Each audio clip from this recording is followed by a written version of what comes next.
Dobar dan, naravno želim svima. Hvala na pozivu, hvala najlepše i želim naravno sve da vas pozdravim ispred Uprave za saradnju s dijasporom Srbima u regionu, Ministarstva spoljnih poslova.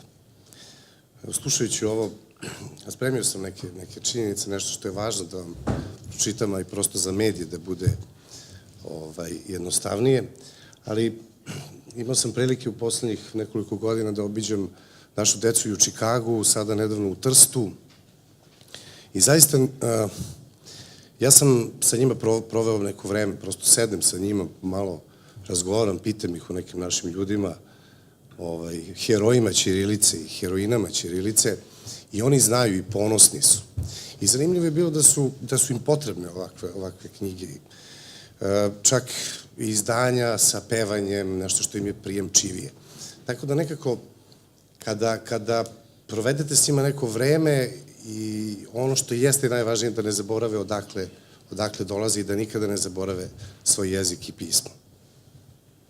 Što se tiče naravno negovanja srpskog jezika i pisma i očuvanja nacionalnog identiteta, to jeste zadatak, da kažem, najvažniji Uprave za saradnju s dijasporom i Srbima u regionu.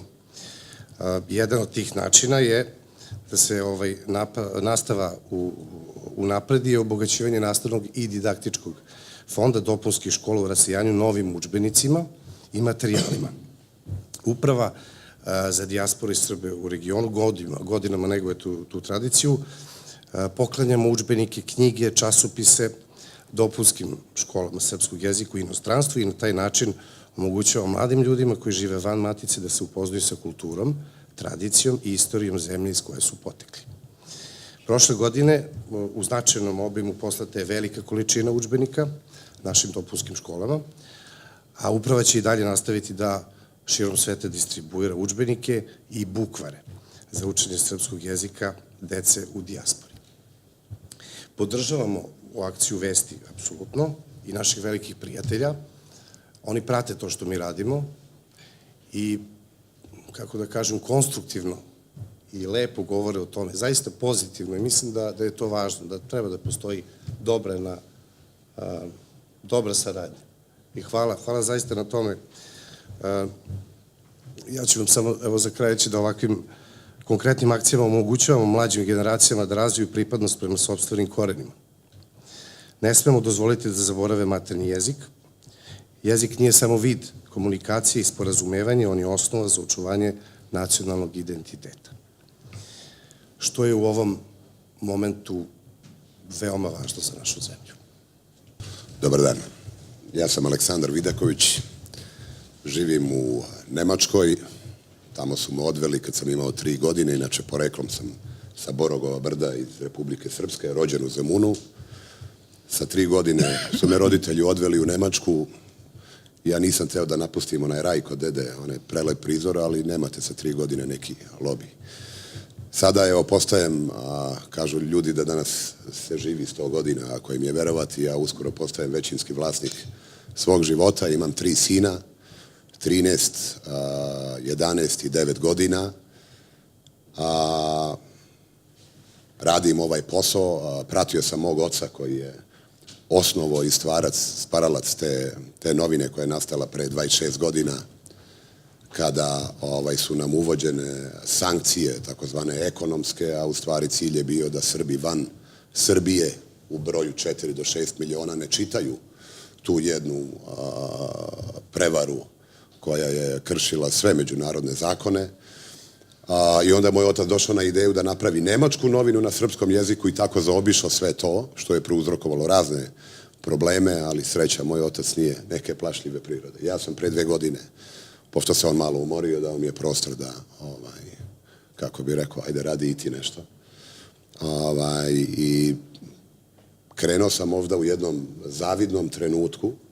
Protekle 2 godine sam se sa mnogo ličnosti i nosilaca odluka upoznavao. Neki su me lepo dočekali, neki mi nisu ni kafu ponudili, kako to već biva, među ljudima. Međutim, u suštini je sada nekako jednostavno. Prvi put sam ja bio aktivan u tom poslu, naravno, bilo je raznih pokušaja. Tek proteklih godina, posle, može se reći, par dekada, se nešto događa. I hoću da iskoristim ovu priliku da se zahvalim ministru gospodinu Vukosavljeviću i generalnom sekretaru gospodinu Gajeviću koji su imali taj senzibilitet. Kao i malo idem sa teme na temu. Vidite, ovo mi je prva preskonferencija, jako mi je drago da je baš tim povodom. Neke sam izbjegavao, na neke naravno nisam bio ni pozvan. Pa lepo da je to tako. I Branimir, šef kabineta, koji kada mi je saopštio da će to biti 23. imao sam, kako da kažem, mešana osjećanja znajući šta se obeležava ovog dana. I znao sam da će to da bude nezgodno zato što i ministar i njegovi saradnici, a i svi vi iz medija imate mnogo i bitnijeg posla. Međutim, ispunila me neka vrsta melankolije i ako smijem da budem slobodan, možda je baš na taj današnji dan, vama još jednom hvala, gospodine ministre, što ste uspjeli da se pojavite ovdje ovim skupom.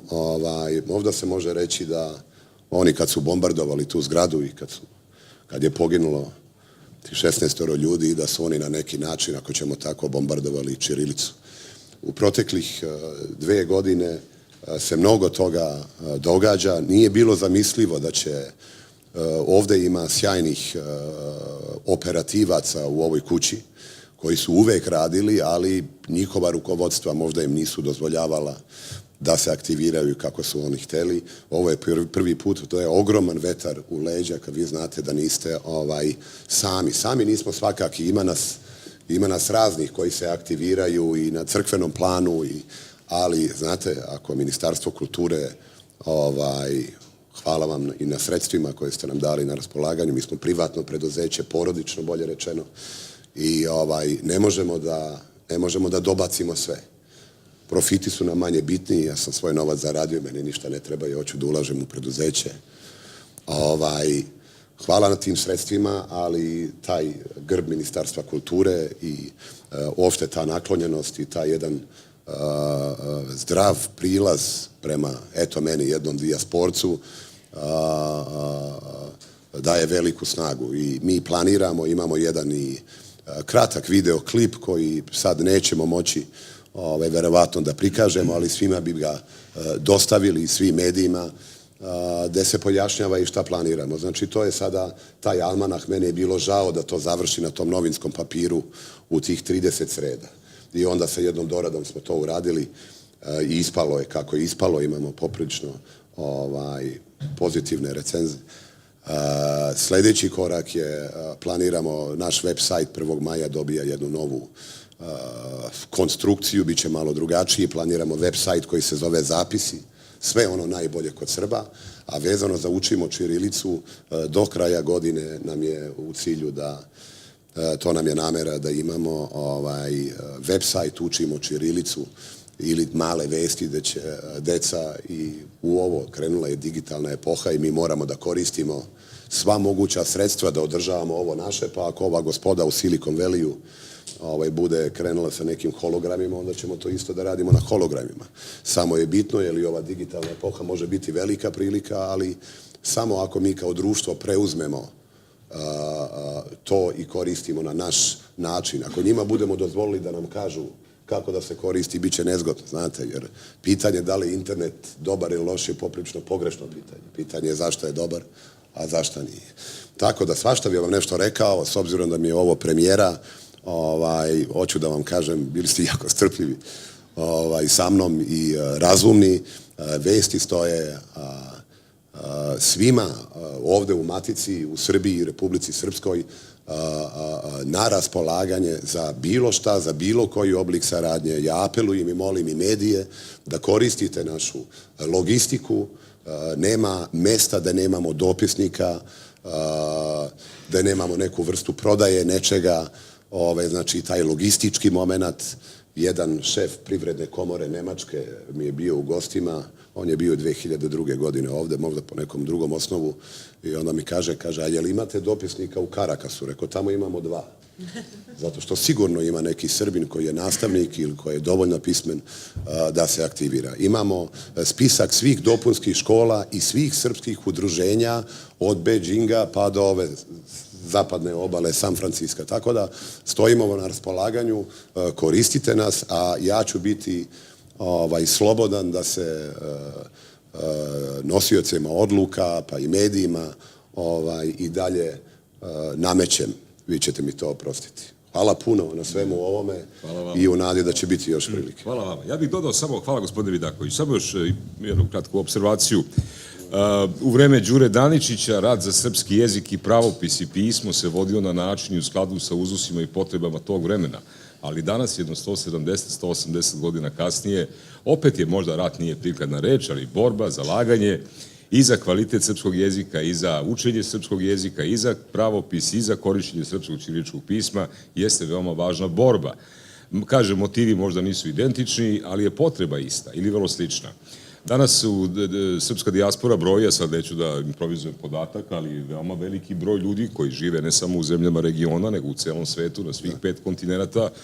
I naravno fenomen je prisutan ne samo kod srpske dijaspore, nego i kod drugih dijaspora, da trajno iseljavanje u druge zemlje, utice školstva, kulture, obrazovnog prostornog sistema, medija, porodice i drugih stvari, utiče da se maternji jezik zaboravlja ili čak slabije koristi. Time se vrši odnarođavanje, gubi se u drugoj ili trećoj generaciji pitanje identiteta, ono bledi, identitet se pretvara u nešto drugo. To su na neki način društveni istorijski procesi koji su takvi kakvi su, imaju svoje prednosti, ali i svoje krupne nedostatke. Svako zalaganje da se u našoj dijaspori, da deca, najmlađa generacija, oni koji će doći posle nas, da zapamte, da uče srpski jezik, da bogate svoj rečnik srpskim jezikom, da se naviknu da u okolnostima kada to mogu koriste ćiriličko pismo i da ne zaborave ko su i šta su, jeste hvale vredan napor i svaki subjekt društva koji u tome učestvuje, bilo da je u Srbiji, bilo da je u dijaspori, čini jedan veoma važan posao. Hvala na pažnju što se tiče, još jedan ko nije video, znači pogledajte lepu knjigu, vidite, izvanredno. Ako ima nekih pitanja, a vezane su za ovu temu, slobodni smo da vam odgovorimo. Na druga vam nećemo odgovarati. Bar ne za sad. Dakle, pitanja? Ili smo sve rekli ili ste vi sa polovičnom pažnjom slušali? Ako nema pitanja, ja bih bio slobodan samo još ja da kažem nešto. Izvolite. A možda ću da provociram možda na osnovu toga neko pitanje, ali zaboravio sam reći da simbolično ćemo ministarstvu poklonimo jedno 100 knjiga, međutim u istom trenutku kad smo vodili razgovore gospodin Gajović sa saradnicima i ja neposredno smo zaključili, znači na Kosovu, u Republici Srpskoj, gde god zatreba i ove osnovne škole dobijaju te besplatne primjerke, a to važi i za svako domaćinstvo. Kogod da nas pozove, da li on živi u San Francisku ili u Torontu ili u Sidneju, i budite uvereni, tamo ima porodica na zapadu, ljudi ne žive baš tim standardom kako se to ovde projecira i nije isključeno da možda neko neće imati ta sredstva. Kogod pozove i bez obzira koji je to broj ljudi će dobiti tu knjigu besplatno. Hvala vam, to je divna vest i divan stav. Znači, ministarstvo će dobiti 100 knjiga. To sad odmah. Te će knjige odmah da odu, hvala vam na tome, odmah u ruke naše dečice i naših mladih ljudi. Eto, uz vašu saglasnost, jedan broj tih knjiga poklonili bismo predstavnicima 7. sile koji su uložili napor da prisustvuju ovoj preskonferenciji i za njih, tako da eto, ne dolazi se uzalud u Ministarstvo kulture i informisanja, kao što već od ranije znate. Dakle, pitanja nema, shvatili smo nešto gondola i to, ništa, jel? Odlično. Hvala na pažnji.